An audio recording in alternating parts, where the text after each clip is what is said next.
Hello, Internet! I'm Elliot the Purple-Haired Doofus, and welcome to Buddy Reads, where I read a small selection of a book and review it for you. Today we are covering chapters 137 through 144 of The Wise Man's Fear by Patrick Rothfuss. I hope you've read up to that point yourself, because I do not want to ruin anything for you. So this section begins with Kavod returning to the town with the mayor in it, and returning to the mayor, going to his lavish room, and the manservant, pouring him a bath. As the bath is being poured, the manservant says, "The master would like to see you in 20 minutes. And both is like, "What? But I'm, stinking of, 3 months in the woods with no shower. I can't see the master like this. Stall." Actually, he says, "Tell him that I need a bath, that I don't want to go to him stinking of 3 months of mud and animal poo." The manservant's like, "I will do what I can." He's like, "Tell him the truth!" And the guy just kind of walks off. He comes back with a message for Kavod that says, "I will call you again when I need you." And Kavod's like, well, crap. Now he's kind of trapped in his room. More than anything, he needs to get to the mayor before the news that he killed that troop gets to the mayor. And so he is stuck in his room, and he calls for Breton, his friend that he plays tag with. And Breton comes over, and Breton is pretty much like a gossip rag at a register or at a grocery store. He's telling him every single little bit of gossip, and some of it is even gossip about both, but Breton doesn't know that because Breton just hears, "It was a man." Kavod finally gets a moment to speak with the mayor, and they're walking around, and the mayor is kind of like, "Oh, some mighty fine good work you did there. I'm so glad that you're back. I'm going to be betrothed to my lovely, lovely wife soon, and it's all thanks to you. And you took care of the bandits, and I just could not be more indebted to you. Please accept my thanks." Kavod is like, "We should discuss things." The mayor says, "I have a lot of things, a lot of knowledge. I can give you any knowledge that you want." And Kavod is like, "I should ask about the Chandrian." But no, I shouldn't ask specifically about the Chandrian. I should word this some other way.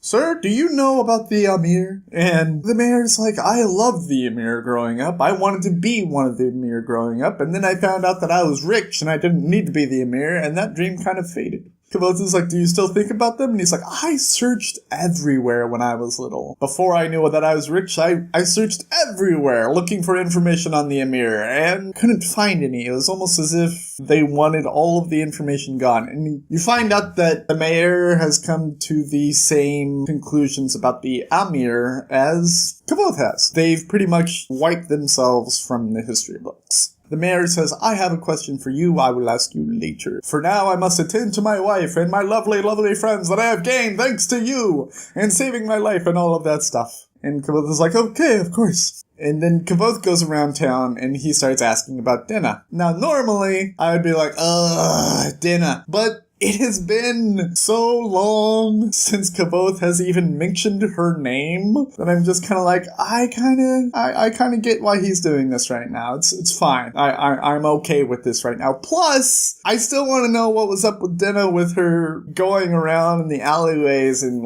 taking down men who were harming other women. Because that was awesome. But he asks about Dinah, goes to this place, and the guy says, "Oh yes, I have note." Kavod says, "Of course, I would pay for that note." And the guy says, "Oh, pay me." Kavod puts the money on the table, and the guy runs back and gets the note and hands it to him, and Kavod pays him, and then he runs out to look at the note, and he's like, "Oh, it's folded the exact same way I folded my note. That means Dinah finally got my note." And then he opens it up, and it's his note. Damn it. Kavod goes to talk with the mayor some more. He says, "You had a question for me? Or something that I could answer for you?" And the mayor's like, "Later. We have to do that in private. But there was something that I needed to know about. This note that came with Dedden and the rest of your crew. What does it mean?" Kavod's like, "Well, what do you think? It's what happened." And the mayor's like, "You guys took down 28 people? All at once? I don't believe it. And he was the leader? I don't believe it." Kavod is like, Dedden wanted to chop off all of their thumbs and bring them to you, but I discouraged him from doing so. Said that this note would be enough." And the mayor's like, "All right, Kavod, if you say it, I believe it." And it makes me wonder, did Dedden get his reward? Did Dedden get the money that Kavod thought he was going to get for being the leader? I don't know, because it doesn't say. Later, Kavod is called into the mayor's private chambers with the mayor and his lovely, lovely wife, and they are discussing the question that the mayor had for Kavod. The wife brings out this chest, and then she pulls out a key, and Kavod is like, oh, no, let me see the key, weirdo.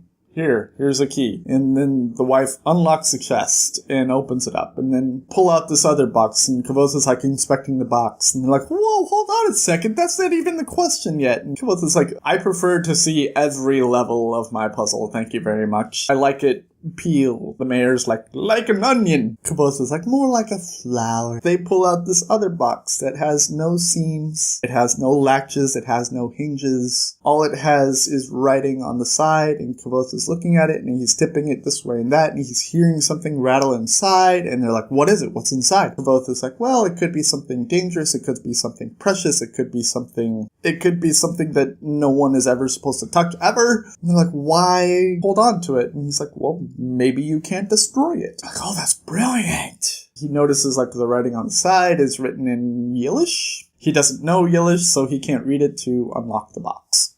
They are, of course, disappointed that he can't unlock the box, but they are happy to have him look at it and describe what might possibly be inside, because it brings up questions that they never thought of. And then Kavod goes to the mayor and he says, I still have something that I urgently need to discuss with you, and I couldn't do it out in public. Now that we're in private, could I please talk to you about it? And the mayor's like, of course, you saved my life. You saved my kingdom. You've given me my wife. You can tell me whatever you want. And Kavod looks at his wife, and she's just kind of like, hi. And he's like, well, could we do it just you and I? The mayor's like, anything that you say in front of me, you can say in front of my lovely, lovely wife. And he's like, well, maybe you heard tale of a troop that was in the woods. And the mayor's like, yes, I gave them passage to perform in my kingdom. And his wife is like, what? You let them do their dirty, filthy things in your kingdom? I don't know if you're the man that I thought you were anymore. It turns out that her sister at one time had run away to join a troop much like the one that Caboose ran into. And Caboose is like, yeah, did you happen to hear what happened to them in the woods? And the mayor's like, no, I just gave them the writ and thought that was the end of it. And Caboose says, well, they were killed. All of them in the woods. The wife is like, thank God. I mean, those Edmaru people are just awful, awful people, and they should be dead. They should be killed. And Kavod is just sitting there like steaming because he's one of the Edmaru. His wife doesn't know that. She is just going on in like this practically racist rant about the Edmaru. The mayor's like, yes, but I don't think they should have been killed for what they were doing. The mayor says, do you happen to know who killed them? And Kavod is just like, yes, I killed them. But he's like saying it through clenched teeth because he's trying to fight back the urge to scream at his wife and trying to fight back the urge to confess that he is one of the Edmaru. The wife is like, oh, thank you. Thank you for killing them. Thank you for killing the Edmaru. They are scum upon the earth. The mayor's like, I don't know how I feel about that. I did give them right to perform in my country, in my kingdom. Should you have killed them? And Kavoth is trying to explain that they weren't exactly a troop, that they were hurting women. The wife is like, oh, of course those Edmaru are just hurting people, or just killing people left and right. You did a good thing, Kavoth. Don't let anyone ever tell you otherwise. The mayor's like, oh, they were doing that sort of stuff. Yes, maybe you should have. They're just grilling him like, how did you know that they weren't Edmaru? How did you know that they weren't a troop? How did you know that they weren't this? And Kavoth is trying to give them simple answers without confessing, but then eventually the wife just kind of tips him off, and he's like, look, I was Edmaru. Those people were not my people. And the wife is like, what? You do not belong in my kingdom. And the mayor's like, you were one of them? And they just kind of like look at him and they're just like, oh my God. The mayor's like, get out of my sight. And Kavoth just leaves. He doesn't fight him. He doesn't try and continue the conversation any longer. He just walks away. He goes to his room, and he is, of course, greeted by a message boy that has a handful of letters for him, explaining from the mayor that he can no longer stay in his kingdom. He needs to leave at his earliest possible convenience. And he would like all of the rings that he gave him back. He's like, you also saved my life, you also saved my kingdom, you also gave me my wife, so I owe you. I owe you big. All I can really do is pardon you for the deaths of the troop, pay for your tuition at the university, and give you writ to perform at my kingdom at any time that you want. Kavod is like, okay, this isn't good. Before he calls Bredin, another note arrives, and it's from the wife, and it also has a wooden ring. And he's like, what the hell is this wooden ring? And he calls Bredin over, and Bredin looks at the wooden ring, and he's like, whoa, tell me you got that from a farmer. Kavod is like, no, I got it from the wife. And he's like, oh my god. He shows the letter that came with the wooden ring, and Bredin's like, oh god, I am so sorry. Caboose is like, yeah, I know, I'm sorry, I have to go. And he puts on the ring, and Bredin's like, what are you doing? You don't put on a wooden ring. Take that off. Trust me. And Caboose is like, it is what I am. I am an Edmaru, and if this wooden ring symbolizes that I'm an Edmaru, I am going to wear it. He says, you should probably leave, though. Any second that you stay in here just lowers your reputation around the kingdom, and I don't wish that upon you, so please just leave. And while Bredin is in there, he starts getting other letters that are like, please send me back my ring. I don't want to be associated with you anymore. And Kavod is like, oh, okay, I get it. Kavod says goodbye to many people around the kingdom, and he even takes his bowl of rings and just kind of donates them to women at a bar. And he's like, drinks are on me. He's then at this, like, high point in the city, and he's about to, like, chuck the wooden ring all symbolically, but this other guy is like, hey, what are you doing here? And he's like, nothing. He doesn't chuck the ring. And then he heads back to university, and he starts commenting on how he never really had a home, but now that he is back where he was before he left, everything does feel like home. And he goes to visit Simon. Simon opens up the door, and he's like, oh my god, you're alive! And Kavod is like, of course I'm alive. What are you talking about? And he's like, we thought you died. We thought you died like 3 span ago. What are you doing here? You're alive! Oh my god! Sim catches us up on some things, like the fact that Fella is now dating Sim. And he's like, oh god, you're alive! And Kavod is like, what? And he's like, Fella! And he's like, what are you talking about? And he's like, Fella was totally into you. And Caboose is like, she was? And I'm like, duh! Every woman in this book is totally into you. And Sim starts to worry because he thinks that now that Caboose is back, Fellow will leave him for Caboose. Caboose is like, don't worry, I'm not gonna steal your woman. And Sim is like, you better not! I've only had one girlfriend in my entire life, and now I just starts overreacting, and Caboose just calms him down a bit. Sim is like, today is admissions, and Kavod is like, I know, and he goes to sign up for admissions, and before he even lines up to get a spot, he talks to the accountant of the school, and he shows him the piece of paper that says the mayor will pay whatever tuition that he is charged with, and the accountant's like, oh, interesting. Kavod is like, he will pay whatever tuition. It is so terrible that my tuition is only 10 talents instead of, say, 20? And the accountant's like, oh, I get what you're saying. Caboose just kind of winks at him, and then he goes to take his test, and he does horribly. He fails on purpose, and even when, I believe it was Hime, is asking him about stuff, he insults him purposefully to get a higher tuition. And he goes back to the accountant, and the accountant is like, oh, 24 talents. Wow. Caboose collects 7 talents from, because the agreement that they had come up with was anything over 10 talents is split in 2. Half for the accountant and half for Caboose. We finally get another scene with Ari. Ari, the fantastic Ari, but it's so short. And I'm like so sad because it's like, and then done. And I was like, oh. And then Cometh goes to the fishery to start crafting stuff again. He's like, I really want to use my hands again to make stuff. And he goes to start collecting supplies. And the guy behind the counter is like, oh, I bet you want to get paid,